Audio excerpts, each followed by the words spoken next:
Welcome to Dead Man Talking. Tonight's show, I'm very pleased to say, is the return of the incredible Michael G. Lockhart and his incredible Dogman inspired series. Of course, as ever, please do let us know what you thought down below in the comments box. Please do like and share. It really does help build the channel and our community further. And why not hashtag TeamFEAR and DMT's Cryptid crew. And so, with that aside, let's get into tonight's story. Entitled The Origin of Dogman. Lacy, City, Moon. Part 4. Let's get straight into that. When you get caught between the moon and New York City, I know, it's crazy, but it's true. Val didn't live in that city, but she'd always liked the tune. Her mother liked the old movie that went with it, and so the thought of it brought back fond memories. She stayed in contact with a few of the folks back home, especially Earl Brooks. And too bad he was older. They got along so well. Well, that's why she started to call him Uncle Earl, to remind herself that they were friends and he was in a committed relationship. Maybe. It was unlikely if he even knew for sure.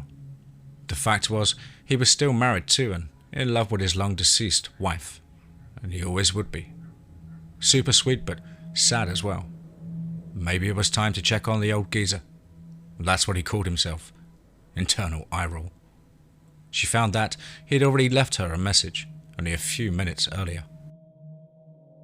Hey Uncle Earl, hope you and the girls are well. No, I have no plans for Thanksgiving. High time for a visit if you have room for me. Well, of course we do, darling, girl. Besides, you need to meet Lacy and Oscar's spoiled brats. Pictures don't do them justice. They're just too cute for a mere grandpa to chastise, no matter what they break, or try to eat. We really need to write down what we observed, especially what you've observed. Sure, maybe we can never print it, but sooner or later, word will get out and proof will be found by objective parties. Agreed, my lady, city dweller. Let's see what we have so far, in general. 1. A bite by either dogman or werewolf infects both humans and canines, likely lupines as well. 2. A scratch seems to cause more serious wounds to other changed beings, but a scratch for we plain old mortal folk, after a brief flu-like illness, seems to increase the vigor and vitality of the scratched. Plain old. 3. Werewolves retain anthropomorphic joints and lack a tail, yet the head becomes decidedly lupine or canine. Not 100% sure which, but maybe closer to a baboon. Ears are definitely canis, but remain mostly on the side of the head. 4. Dogman retain canine joints and retain their tails. Their ears tend to get pointy and shift towards the top of their heads. The front legs grow longer, and the front paws develop into hands with claws, always in need of trimming. 5. Canines gain a uncanny intelligence on par with many people. Stop it, you know what I mean. And a facility for human language. 6. Werewolves' intelligence seems to degrade somewhat, especially when they are excited by hunger. Hard to tell with the Alberts, but they weren't too bright to start. Barnum was a sharp old fellow, though. In the end, it seems his human nature may have won out, since he left Tom and Oscar alive. I wish we'd known that before. Well, you know. 7. Turned dogmen and werewolves tend to keep their personalities to a large degree. The Alberts were still jerks while Lacy, Oscar and Pete did their best to remain decent. 8. Natural-born dogmen develop based on nature and nurture. At least that's what the pair that Lacy and Oscar share have shown. 9. Not sure if werewolves breed, and if they do, how they are raised. They eventually said their good evenings. Valerie wanted to get in a quick jog through the park before bedtime. And a female human creature that trotted through the park gave off a savoury aroma, warm and moist with sweat. Not much fat, but he hadn't eaten human flesh since he'd arrived in this place. It was so full of the prey creatures, a regular and diverse buffet, his for the taking. His parents had always kept him in the deep woods, but when they decided to take on a group of hunters, they lost. He and his twin sister were left to fend for themselves, though it had been a draw, and they fed on the corpses of the hunters after hunting down the last two who had been wounded. One night, as he and his sister tracked some loose goats along a dark country lane, a large truck turned a corner too quickly and was upon them before the young female werewolf could bound out of the way. The driver sped on into the night, but the adolescent male caught his scent through his open window, even over the smells of diesel fumes and metallic burning from the brakes. He tracked the smells and discovered this place so full of easy meat. No need for an empty belly or to chase wild creatures, varmints and loose livestock. Amid the smorgasbord of prey smells, he lost track of the truck driver, though his temper flared each time that scent crossed his mind, or he smelled diesel fumes. The jogger thumped along under the light of the newly risen moon and the trail lights that ran through the park. She jammed to the tunes that came through the one earbud she had inserted. The other was out so that she could hear any sounds that might alert her to danger. She saw a figure rise out of the darkness as they each neared the crest of a small hill at the apex of the running trail.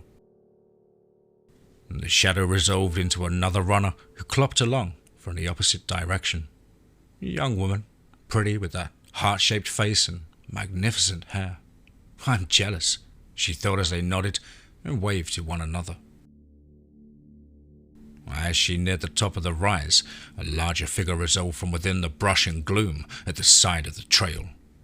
It ran full tilt at her from the side with the inserted earbud. She noted the enormous shadow far too late to do more than scream loudly but impotently at the maw that engulfed her face and the fangs that punctured her cranium. She felt the hot, slimy interior of the creature's mouth as it covered hers like some obscene kiss. Some part of her may have felt the razor claws that rent the flesh off her back and sides, and then entered her abdomen to get at the vulnerable organs inside. And she heard the snap and crackle of her neck as the carnivore twisted its enormous head. Her last conscious sensation was of floating upwards, propelled by the unseen force that struck her.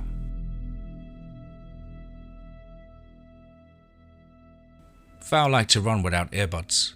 She made the music in her head when she wasn't listening to the sounds around her, or meditating on life and her livelihood and necessitudes. And she was glad of the other runner she'd passed. It meant that the path ahead was likely safe, already successfully travelled by another. The truncated scream sounded behind her, and she stopped, well to face it, and crouched in readiness. As she looked back up the short slope and saw nothing but some bushes that moved on one side of the pathway. They swished for a moment and then they were still. She saw no sign of the other woman. Perhaps she had picked up her pace and made it over the hill and out of sight.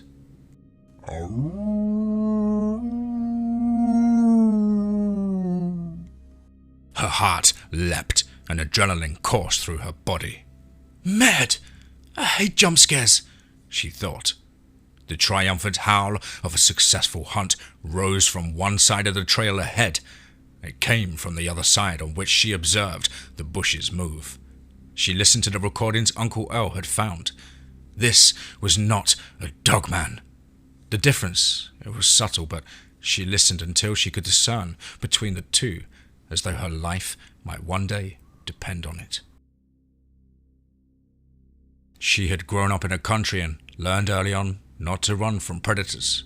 However, she knew that this one had already secured its meal for the evening, and she maintained a steady pace until she was around the next corner and then ran all out, all the way home. It had never occurred to her to call the police. What could they do? Death for the current victim was certain, and they would only get hurt or killed if they approached that thing while it dined. Maybe even things, after all. The Albert twins had worked as a pair.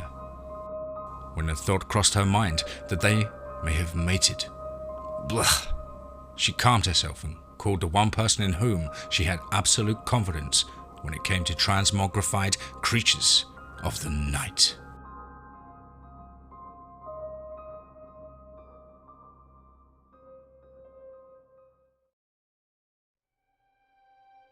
A week later, she drove her jeep through and beneath those threatening pines from which the Alberts had emerged to ambush her the last time she'd gone this way.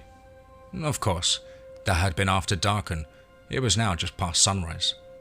She thought glumly about how she had such disdain for poor Pete Barnum, to whom she had made the initial report, and who clearly knew something but was constrained from speaking about it. Well, he was now dead, under the jaws of what she and Earl suspected was a natural-born Dogman. She was a little more prepared this time. She had a pistol and some pepper spray, but she really hadn't practiced with it either. Uncle Earl had assured her that between him and Sheriff Cloud's deputies, she'd be an adequate shooter, if not a true pistolier, by the time she had to return to the city for a Thanksgiving break. Med! Val nearly jumped out of her skin when she saw the figure that towered at nearly 7 feet tall and rippled with muscles as it emerged into the light of the moon. Its fangs and claws glistened, sinister and deadly in the first glow of the moonlight. It issued a low growl that endangered a gut-twisting primal fear response deep within her. And then another figure emerged from the verge of the trees and rushed towards her, all shadows and blurred with speed. At the last moment, the creature slowed and Val was lifted up and pressed backward in a foul-smelling embrace by her friend, in many ways her sister, Lacy. And once she had calmed enough that she was sure she wouldn't vomit or pee, she was thrilled. Lacy set her back on her feet and flicked her chin towards Oscar.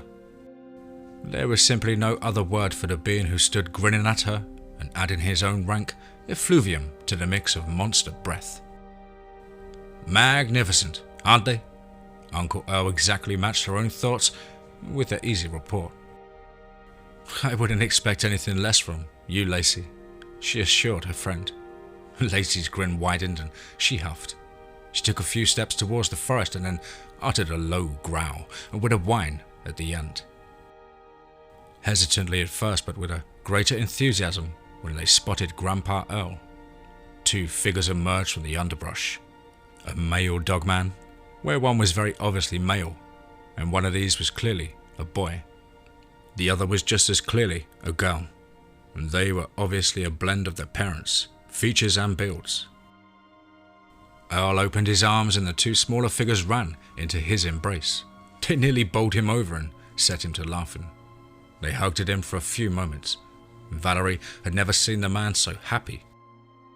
He had been right. The pair was off the charts adorable, though already quite large, and she couldn't believe that she was part of such a odd yet amazing extended family. So, you think you may have a werewolf on your hands? Earl sat back and rubbed at his chin, something he did when he's pondering. You are sure it's not a feral Dogman? Val considered it for a moment. No, I just don't see one of those living in the city. Even one that turned from a dog would go a little nuts with all the noise and the weird smells. Come to think of it, even a werewolf would be pretty stressed, though happy with the menu. Besides, this thing attacked a person. As far as we can tell, that's pretty rare for a Dogman. Lacy nodded her agreement and rubbed absently at the puncture scars on her neck. The night her breath turned foul, but so much else had begun to grow better. I'm glad you decided to let that incident in the park go. It's sad for that woman and her family, but if you'd interrupted its feeding..." And Earl shivered. "I'm sure glad you decided to let that incident in the park go. It's sad for that woman and her family, but if you'd interrupted its feeding..." And Earl shivered. Val sighed. "I know. I feel awful. So guilty that all I could do was run. I didn't even call the police. I didn't want them to get hurt or start connecting dots. Besides, I knew that it was over for her. And unprepared authority figures would have just made things worse. And for that matter, how would I prepare them? Oh, hey, 911 operator. There's a werewolf in the park, eating a jogger. Oh, careful, there may be more than one." And she shook her head to clear the ridiculous thought from her mind. "Still, I just wish I could have helped, been more prepared." And Earl grinned. "Well then, good thing we'll start your shooting lessons this evening." And Val frowned. "Shouldn't we start at the range?" And Earl shook his head. "Oh, no. We start with safety, then components of your firearm, and then the rest of that goes into it before the hammer even strikes the cartridge. Always treat weapons as loaded. Keep your finger off the trigger until you are ready to fire. Treat the barrel as though there is a laser that extends directly ahead and can destroy anything it crosses. And know your threat and what is beside and beyond it." Sergeant Tom Knox repeated the safety lessons on which Earl had grilled her. Earl had given her the basic safety rules last night and showed her how to clear, disassemble and reassemble the semi-automatic handgun. In the morning, they reviewed and he taught her some basics about stance, drawing and getting on target, point shooting and above all, properly pressing the trigger while maintaining a proper grip. She'd actually been a little tired before they set out for the range. And Tom had brought targets from the sheriff's office, and they were various pictures of human threats with guns, knives, crowbars, etc. And she was soon nailing them center mass, 2 rounds to the body and 2 rounds to the head. And for fun, Earl used the Sharpie to draw werewolf features on a few and replaced the dagger in the photo with claws. Then they upped the stakes and gave her moving targets, then smaller targets, and she wondered where they got on the bowling pins. The old alley had been closed for a few years. And by the end of the day, she was exhausted but confident. Both Tom and Earl assured her that all they had taught her was how to practice. She'd have to do that on her own until her reactions were natural. Last Thanksgiving had been marred by the death of Pete Barnum, and so the family worked extra hard to make this one fun and positive. Oscar had the children out back playing in the yard, and they loved the sprinkler system that Earl had set up for them. Val helped Miriam and Teresa with a special dinner. Earl and Jacob sat in the living room playing some type of video game football. Lacy sprawled out on the back porch and watched her family. Later in the day, Earl revealed his surprise. Paintball gear, he crowed in triumph. They'd have to leave all the actual firearms in the house, but with Lacy and Oscar in the woods with them, they'd be perfectly safe. Val looked through the leaves from where she hid behind a stand of Yupon. She saw Tom, Julie, Glenn skulk along the trail in a nice pattern. She took careful aim at Glenn, who was handling trail security, and then waited for Earl and Jacob to do their thing. And right on time, Big E, she thought, as she heard a rattle of brush and caught a flash of the patriarch of their odd little family. The 3-member team fired at her team members and she opened up on them in turn. She scored 2 hits and then felt and smelled a large presence that loomed above her. Oscar and his daughter had worked point for the other team and had caught her fair and square. And Julie was the last standing on the other team, but she didn't last long. She nicked Jacob, but Earl nailed her right in the face mask. Oscar communicated to his girl to keep watch on the prisoner and faded into the brush, heading towards Earl. There was a barking noise from up ahead. Before Val could even register what had happened, Lacy stepped out and scooped up her daughter and nuzzled her throat. She quickly put down the squirming child and dove into the trees in Oscar's wake. He circled back on her as they squared off. The son wrapped his arms around Oscar's lower legs. Lacy leapt forward and wrapped her arm around her husband's head and tapped his throat with her massive razor claws. "That's 2 out of 3, declared Miriam. "Game over. It's time to dive into desserts and drinks." Val looked up at her dog-woman friend. "So, are you going to give these kids names that we can pronounce with our pitiful, belly-armed mouths?" Lacy gaped her hideous smile and huffed out her even more hideous Dogman breath. She cocked her head and flicked her chin at Val and then at Earl. Val thought she understood. "So, do you want us to name them?"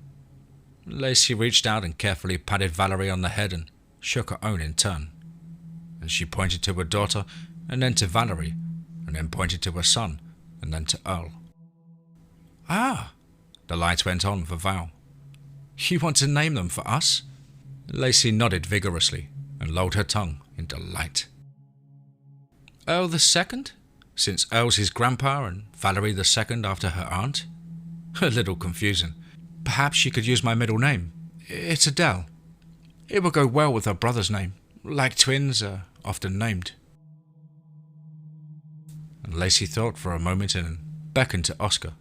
Her mate loomed large and scary beside her, but with his typically friendly grin.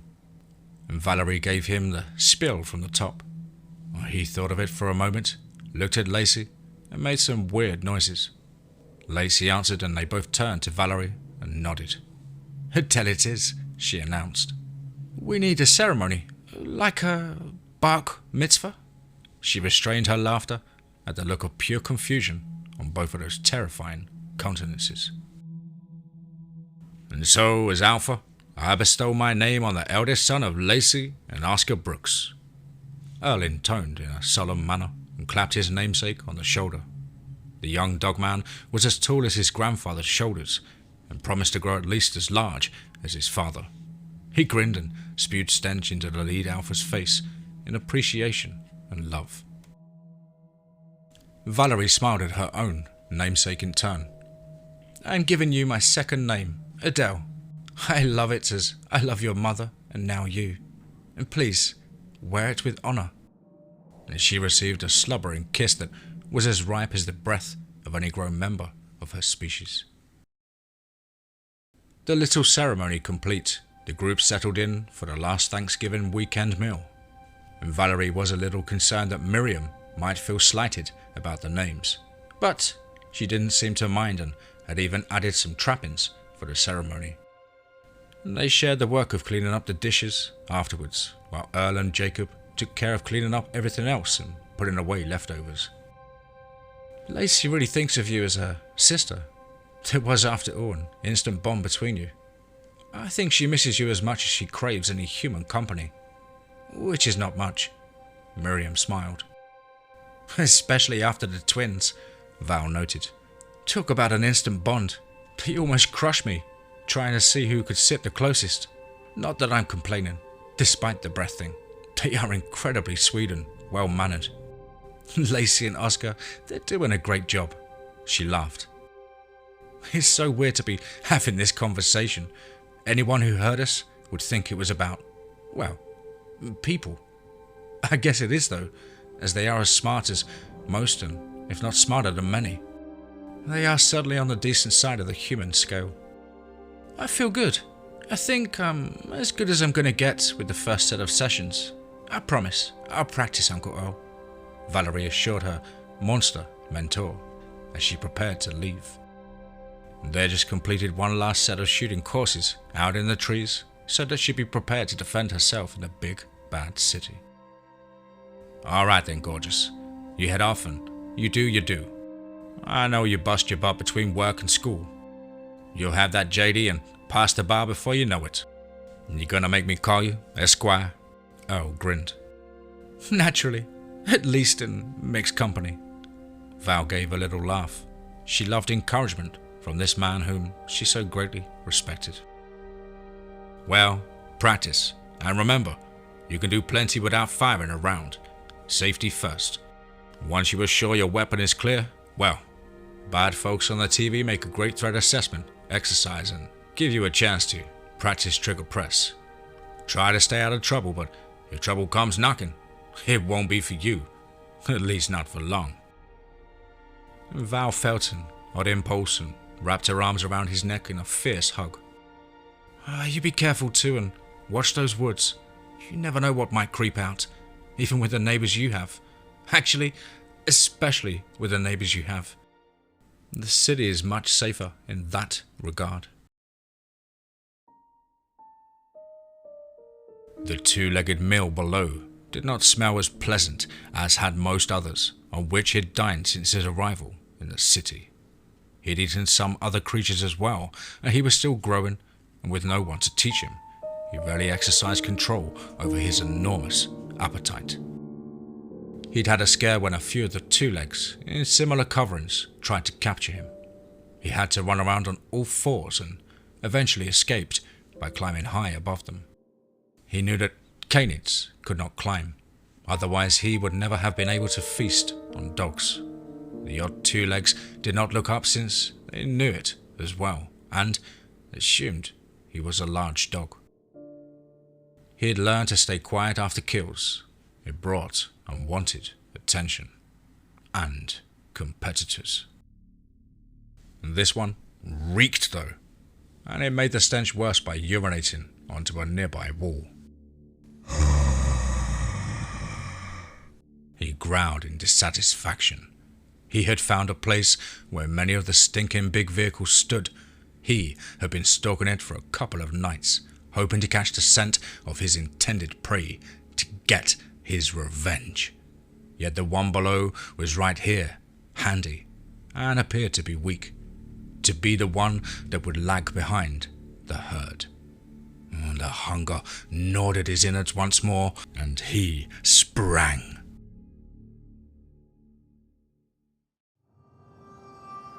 Val was finally settled and decided to check the local news before she went to sleep.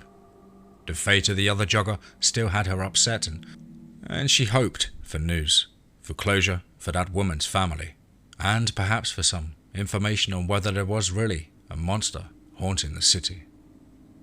She soon found the article. Jillian Bates still missing. The police department public information office has announced that there is no leads in the case of Jillian Bates, a local coffee shop manager who was reported missing earlier this month. She was last seen on a security camera leaving her apartment complex on foot, possibly to visit a fitness center or to go for a walk or jog. No one has reported seeing her since.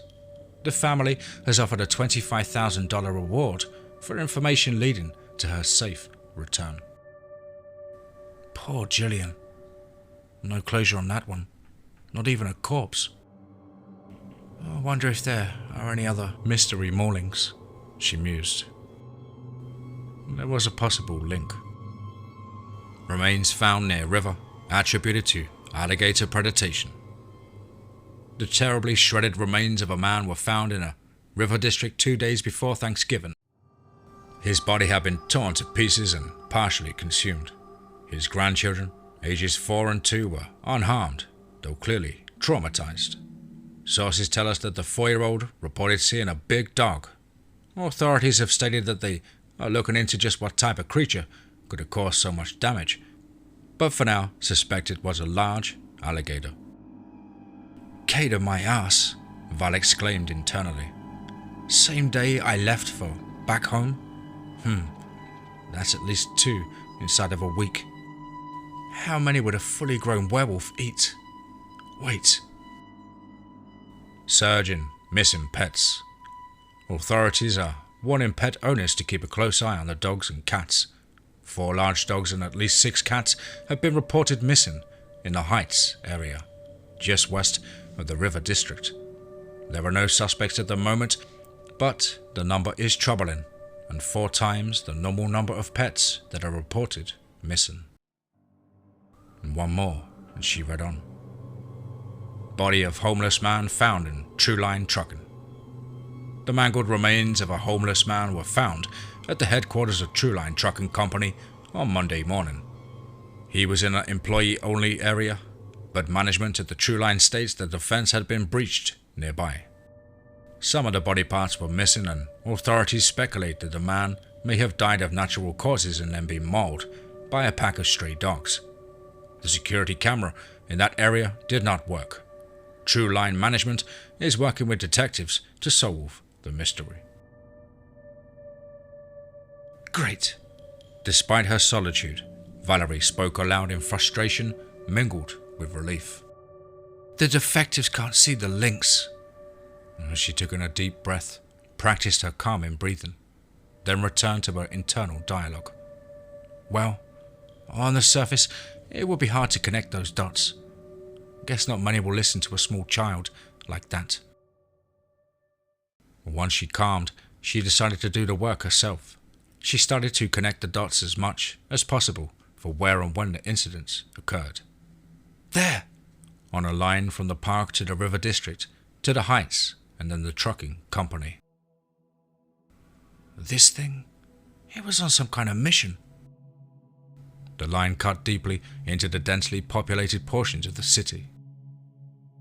It was loose among the people who could only afford to live near an industrial park, packed into multi-family human storage facilities, aka apartment complexes. People with families, more little kids. This has to stop, she declared to herself.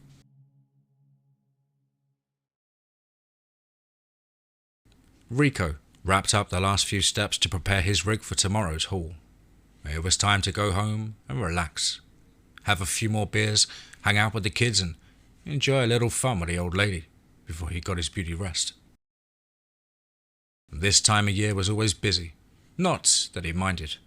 Holiday freight was job security, and everybody was still a little bugged out about the dead homeless guy. Not me, he thought, uncharitably. Dude had no business inside the lot. The others haven't been camping in here and stealing since then. It's like hanging up a dead bird to scare off other birds. Wait, what was that noise? He looked over into the shadows. Was that a darker form from inside the shadows of the box trailers? At last, the thing that had run over his sister had come to the place of the stinking metal monsters. He'd passed up the opportunity to dine on several others and had allowed them to load and to take and leave with the big rolling boxes that hissed and rumbled and spewed vile fumes. He would get to them in time, but he had awaited the one whose spore he'd caught on that awful night. That he now caught again. A low whine escaped through his nostrils when he thought of how much he missed his sister, the only other member of his pack after they'd lost their parents. Anger boiled and his stomach lurched and rolled with hunger. He hated his prey. He wanted to make it suffer as he had suffered. He wanted to eat it alive and screaming.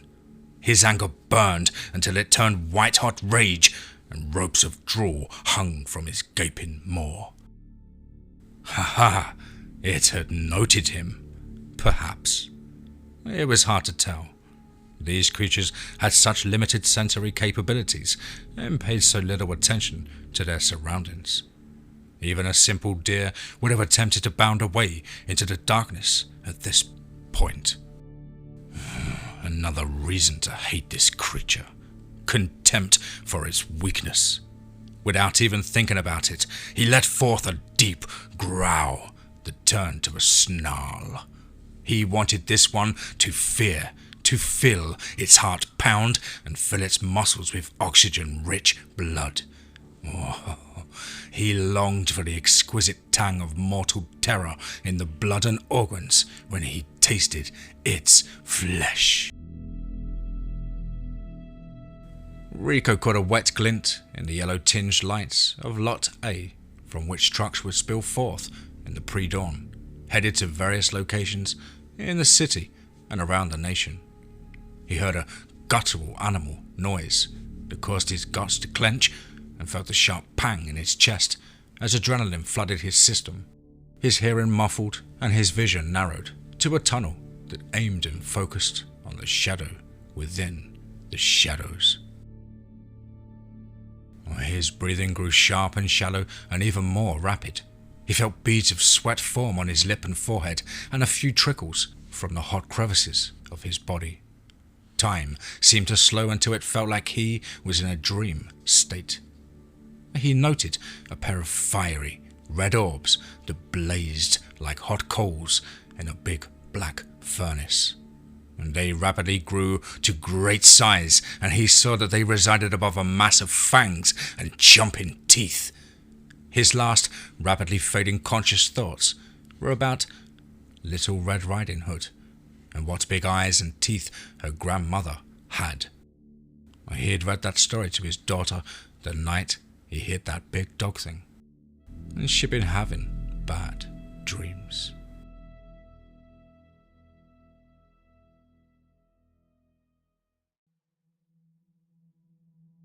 Well, it's not like I can't get away. The retirement checks hit the bank whether I'm here or there. No pets that require tending, and no one who can't take care of themselves while I'm gone. Earl assured Val. I think your sis can get away for a little while. The kiddos are old enough to behave for their father. As long as she stays on all fours and we only take her out at night, we may be able to pass her off for some large breed. Maybe a wolfhound. Very appropriate. Well, there was another murder last night, at the same trucking company. Since it's taken 2 victims at the same place, it may have decided to make a den. They say it looked as though the victim was totally shredded and bloody chunks were everywhere. Ugh, poor guy was married and had kids. And Val sighed. This Batgirl routine was taking a toll. Dedicated law student and legal assistant by day, fearsome monster fighter and crime solver by night. Well, I'll chat with Lacy, but I'm pretty sure she'll be up for it. She's not crazy about Homo sapiens in general, but I think the concept of the city excites her on some level. Likely gets it from you. The smile in his voice came through over the phone and they said their good nights. Earl looked in the rearview mirror at his passenger, who sprawled in the back seat of his pickup. You doing all right, my lady? And Lacy grinned and raised her chin. Enjoying the view at least? It was night, and so they didn't worry about anyone seeing anything but a large dog in the back seat if they saw anything at all. She nodded and huffed a little foul breath to fill the cab with noxious vapors. They soon arrived at Val's townhome and made it inside before anyone noticed. Lacy played the part and ran about on all fours until Valerie closed the door behind them. In some ways, she enjoyed the game that ensured that all the 2 legs around her would think that she was just a large, simple dog, while she could listen in on their secrets. Earl and Val would ensure that no one inspected her too closely. Well, we're a little tired, though someone got some sleep in the back seat. Earl looked meaningfully at Lacy, who simply grinned and panted. And her look asked, Well, why won't you teach me to drive and I'll take my turn? And Earl just chuckled and shook his head. So, Valerie, if it's not too late, you want to get started? And Val shrugged. If you two don't mind, I think it's a good idea. That last victim appeared to have most of his parts, though scattered, according to the first report that is no longer posted. He wasn't killed for food, but in anger. This thing, it may be getting worse. They were soon underway, and before long they reached a darkened side street near Trueline Trucking. Earl shifted his concealed carry shoulder holster, in which he carried a large-framed .45 caliber pistol. I miss my shotgun, but we can't afford to have too much attention. Besides, it is in the back floorboarding, in case things get too crazy. You got your 9mm party pooper and Lacy. Well, she's got herself. Lacy gave her best feral Dogman grin, the one that caused people to lose control of their bodily functions and gave the werewolves nightmares. And we have to work as a team as we practiced, and just in case anyone forgets, this ain't paintball. He was angry with himself for not eating more of the hated prey man that he had. Just the heart and brain and a few stray pieces that clung to them. Yet his fury was what he needed sating at the time.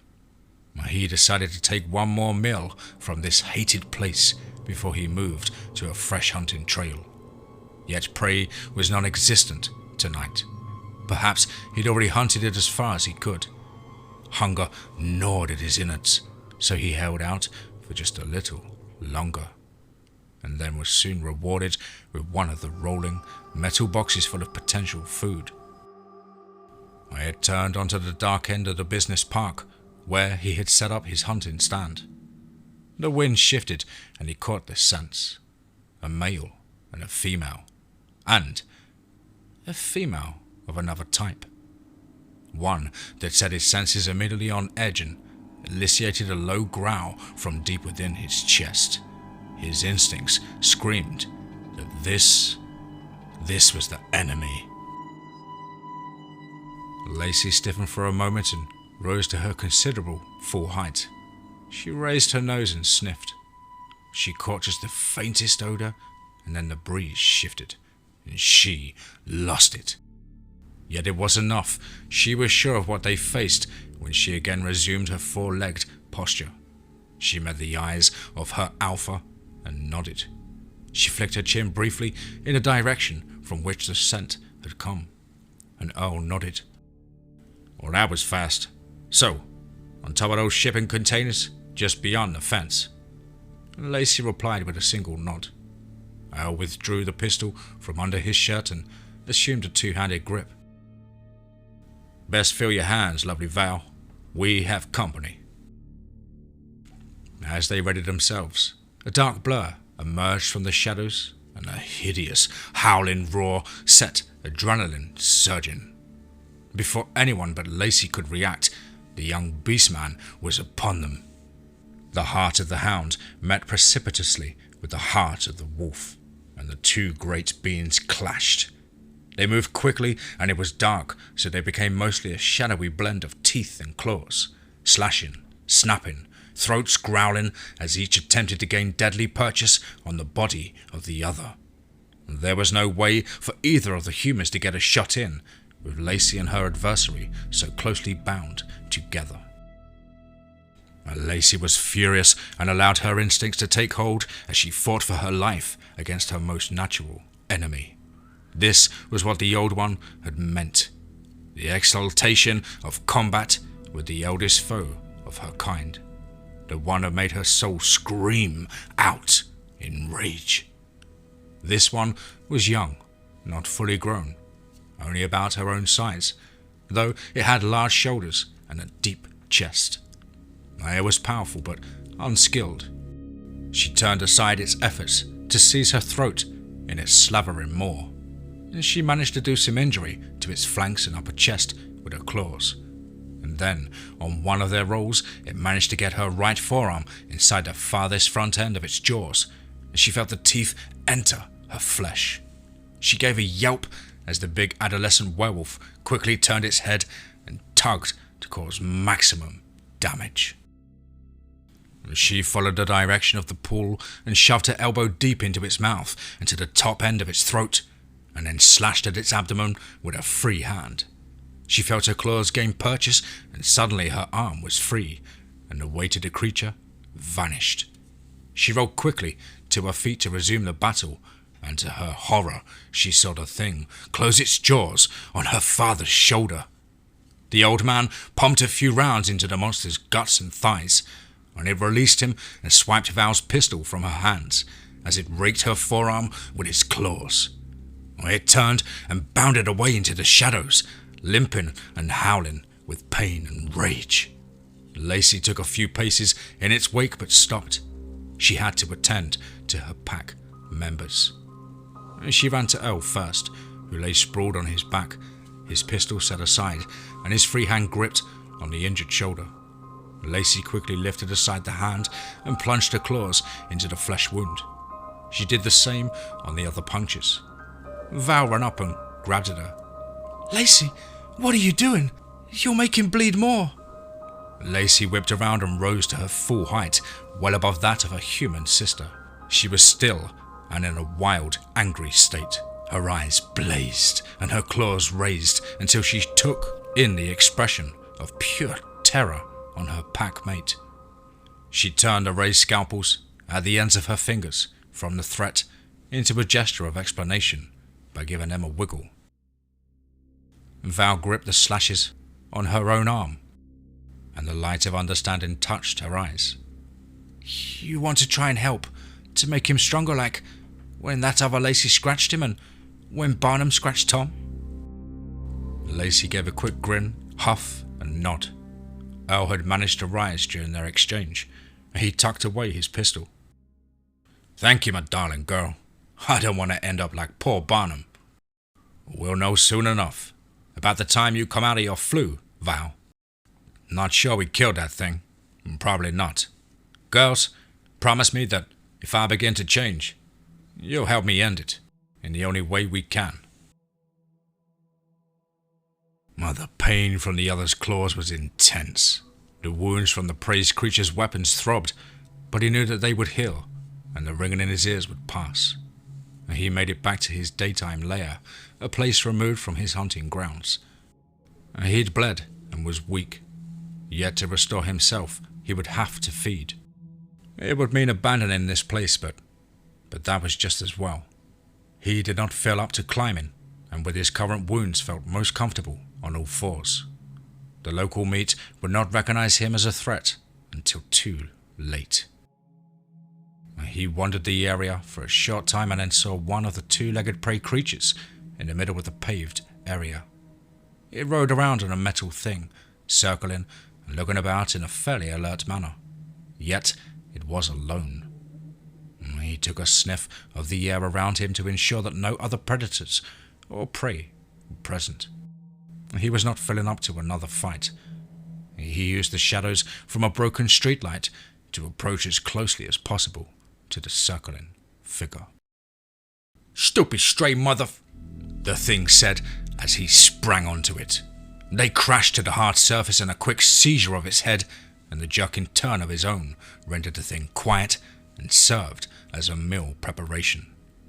He carried it to his lair to consume at leisure while he healed.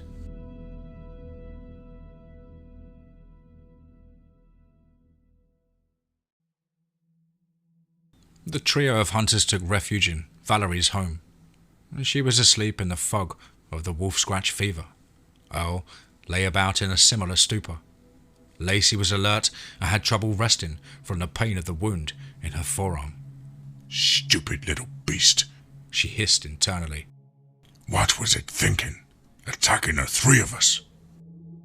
On the other hand, how is it that three of us were unable to kill a teenaged werewolf?" She was most worried for Earl, whom she thought of as the alpha of her pack and as her father. "What will become of him? I don't think my scratches will save him. Only slow the venom in the bite." She alternately paced and fretted. When one of her charges moaned and showed signs of even the slightest alertness, she gave them water. It would take time. "Lacy!" Valerie came out of it first. The scratches had begun to heal, and the vitality that would come with them had begun. "How's Elle?" She of course looked for herself, since Lacy was unable to provide details. They both peered in concern at the man they both so admired. He still slept, but fitfully, no longer in a coma-like state in which he had been when they arrived at the town home. Val looked up at Lacy.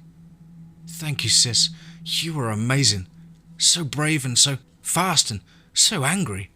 Oh, without you, we'd have been so much meat for the grinder. I can't believe that Uncle Earl has taken out a few of these things.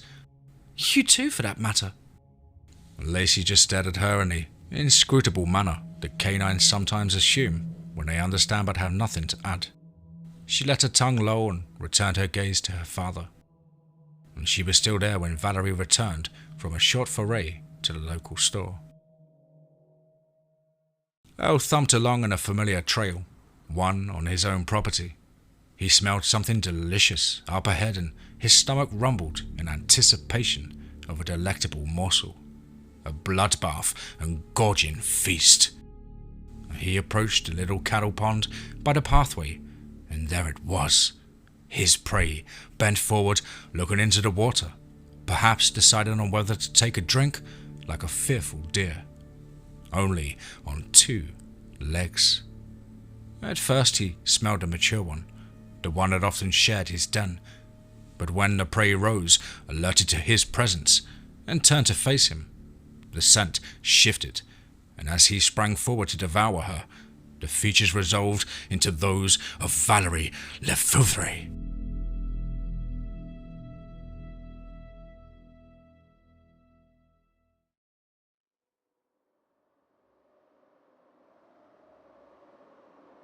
Al had stirred with even more energy during Lacy's vigil, until the moment when his eyes snapped open. They were red-rimmed, and his initial expression was one of fury and fear. He sweated profusely, and his breaths were rapid and shallow, like panting. Did he have more hair on his face than he should? Did his ears point ever so slightly? She wondered. He looked around wildly, clearly confused for a moment, and then clarity began to return. Lacy, Val, my girls, he panted. Are you okay? His eyes filled and his gaze became haunted by the realization of what was to come. They settled in for a meal and then a conference. Val had brought fresh meat for Lacy and some other items for she and Earl, though she caught him looking on longingly as Lacy tore at her repast. She broke the silence. I think you know how I feel, good and getting better. I really want to go for a run, but not while Fido is still roaming the streets gobbling up, well, in the latest case, part of a street gang. She explained that the local gang members' remains had been found in an abandoned house in the blighted neighborhood in the depths of the urban sprawl. Well, there weren't many remains. The investigators aren't saying anything. Protocol. Yet rumors abound that there was other blood found at the scene. When El shook his head and rubbed at his temples, he developed a strong headache that would simply not fade as the venom and bacteria battled for his body. And he already knew in his heart which would win, as had Lacy, who kept glancing at him with concern.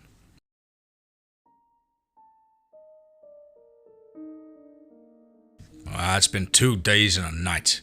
We need to get back on the hunt because he'll be hunting again tonight, and if he hasn't already. Especially with wounds to heal.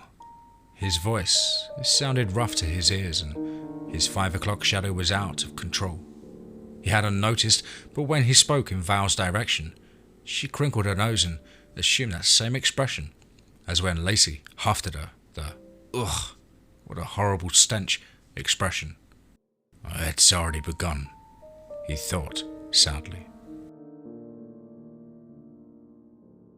We still need to rest. We can take another night, Val reassured while Lacy stared at him, clearly awaiting his directions. No, we have to try to stop it before it kills again. Besides, he looked at each of them earnestly. I don't have much time.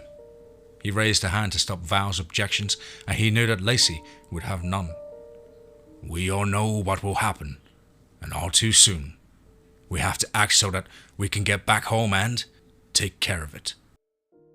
I have a will, and maybe some of your office friends can expedite the process to see it executed. And Sheriff Cloud and the JP will ensure that there is a death certificate with the proper causes listed. Val looked on in horror at the matter-of-fact way in which her mentor had declared his intention to kill himself with their help. Oh, Uncle Earl, you can't. We have to find a way to help you. She darted her eyes between Earl and Lacy as she spoke, and they settled on her sister, who gave her a mournful look and shook her head. His stomach once more gnawed at his mind, and the growl that arose from inside it made its way to his throat and rumbled forth into the night air, filled with the stench of this place, crowded full of prey, but also their foul habits. He fled his lair just ahead of the two legs that dressed alike. Unfortunately, most of the other two legs remained indoors as he loped through the streets that lightened with dawn. He'd come back to the green place, where he'd made his first kill. As he recovered, he recalled a scent that came from one of those that attacked him, the female two legs. She had been present the night he'd killed the one that loped past him, the first he'd killed in this land of prey. She had almost been his target, but he was fresh to that hunting trail and had not settled in for his ambush. Perhaps he would get another chance at her. No idea where it will go now, Val stated unnecessarily as she placed a digital pin into the map on her screen. The pattern is broken. We disrupted its hunting ground at the truck company. She raised a hand. I know. It may have already completed its business. In any case, it has moved onward. The abandoned druggy house is off the straight line and in the deepest part of the city, yet it was a button-hook turn from where we had our confrontation. Like it was heading back to more familiar haunts. They studied the other killing grounds and eventually Earl growled. The park, near here. It's where he started his urban feeding frenzy. He may have recalled your scent, Val. It's very scrumptious after all. He grinned at her, his teeth just a little bit longer and sharper, the expression filled with less warmth and a more feral humour. And she tried to hide her shiver. In the end, they chose to give Valerie a chance to shed some of her new vigour, and for Earl and Lacy to spend some quality time on the verges of the green space. Val jogged along, this time fully alert, head on swivel. A 9mm bounced at her waist in a belt pouch. Earl was only occasionally visible. Lacy? Not at all, as she hugged the inside of the trees and flitted from cover to cover. Their pack was once more on the hunt. He couldn't believe it. No sooner than he'd taken position and prepared to feast than the scent of the female two legs carried to him on the gentle currents of early nightfall breezes. He selected a low-lying set of bushes beside the trail and near a small pond that, judging by the odours, was frequented by his favourite prey creatures. She clopped along, looking around as her kind did, and they did not listen to the noises and discover danger before they came too close to act. They always searched with their eyes, yet it was dark, and the shadows were his friends. Earl gave a signal, and Val slowed and gave her own signal as she withdrew her pistol. She kept it close to her waistline and kept moving her arms while clutching at her abdomen. She slowed to a walk and pretended to have a stitch in her side. The bushes to the front and right trembled ever so slightly, as though they shuddered at what they contained. The prey creature had slowed to a walk. Did she detect him? Surely not. She looked injured. Perhaps he had done enough damage the other night to make her easier to take. She slowly drew closer, and her scent overwhelmed him. His hunger raged along with his ire. He deepened his crouch and prepared to spring forth with a roar. Val clearly saw the movement this time and dropped to her knees. Her hands pushed forward, filled with her pistol, even as the hunting roar of the furious werewolf shattered the night and she fought off the instinct to freeze and be devoured. Her training, though still meager, took over, and she opened fire at the enormous chest that rushed towards her and threatened to block her sight. The flames from the muzzle lit the darkness, and as her perception of time slowed and all else went silent, she could see the outline of each expended round as it flew from the chamber to make way for the next live offering. The terrible visage of the beast grew closer, and the jaws gaped, the fangs gleamed. Then the entire shadowy mass grew and shifted swiftly and purposefully to her left. Lacy! Another dark mass occluded her sight for a moment. Uncle Earl! And she shifted her tunneled vision and watched as he joined with the two struggling figures. Lacy held the young werewolf clutched in her maw by the scruff of its neck as she wrapped her arms around its shoulders and raked at its chest. And then, to her horror, Earl, no gun in hand, stepped into the affray. He slammed his hands into the beast's abdomen repeatedly and drove his knee forward into its groin. He clutched at the enormous shoulders and tried to sink his teeth into its throat. The dark mass tumbled to the turf at the side of the trail and rolled into the dark patch between the pole lights along the trail. Valerie scrambled to her feet. Once more, the little voice of her trainer spoke in her mind. "Change magazines, sweetie, and keep your ammo ready." Earl's voice admonished her in her memories. She followed her training and inserted her spare magazine as she approached the now silent heap from which arose a silhouette. Lacy, followed shortly by another. Both raised their heads to the night and howled in triumph. They dumped the carcass of the werewolf into the pond. It had already started to decompose and would be gone from sight well before any human eyes looked towards it. They left quickly in case Val's gunshots elicited an official response. Now she drove Earl's pickup as quickly as she dared towards his home. Lacy sprawled once more on the back seat, with Earl seated tensely beside her, his seatbelt tightly fastened around his chest and his face turned out the open window and the winds of their passage. He clearly strained, not against the physical bonds, but against the madness that threatened.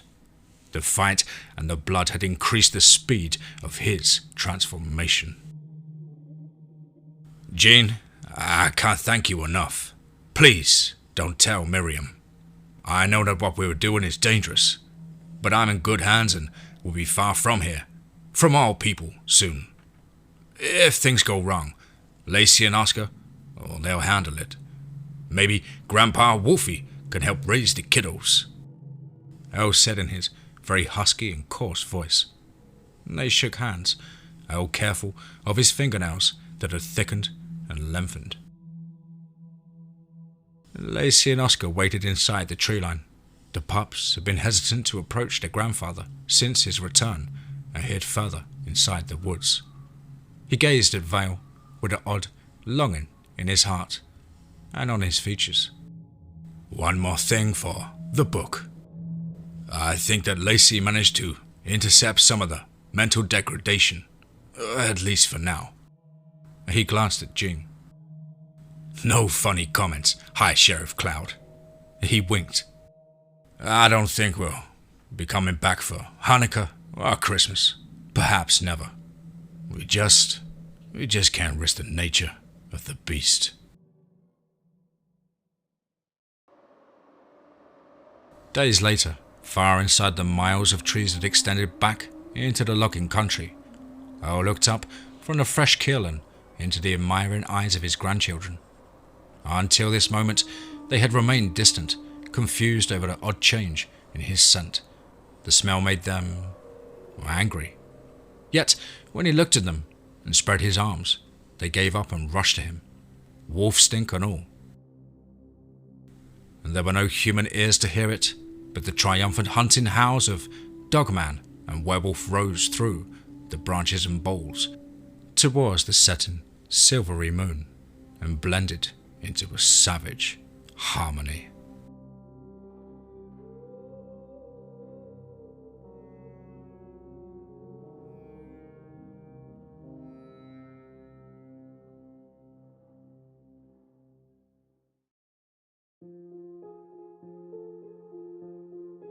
Wow, wow, wow, wow. Absolutely another one. Wow. Absolutely wonderful story. So enchanting, yet chilling. An absolute tapestry of horror there, as it always is with Michael. Never ever a letdown, always intriguing, with enthralling characters. I just hope I do it justice. Well, guys and girls, you know the drill by now. Please do let us know what you thought down below in the comments box. Please do like and share. It really does help build the channel and our community further. And why not hashtag TeamFEAR and DMT's Cryptid Crew. If you're an aspiring writer or would just like to have a crack at things, then why not get in touch with myself at the usual email as on screen, which is dmtforestofear@gmail.com. And I look forward to hearing from you. I hope everybody's well and happy and keeping fit and focused during these testing times. But above all, remember, be safe, not sorry.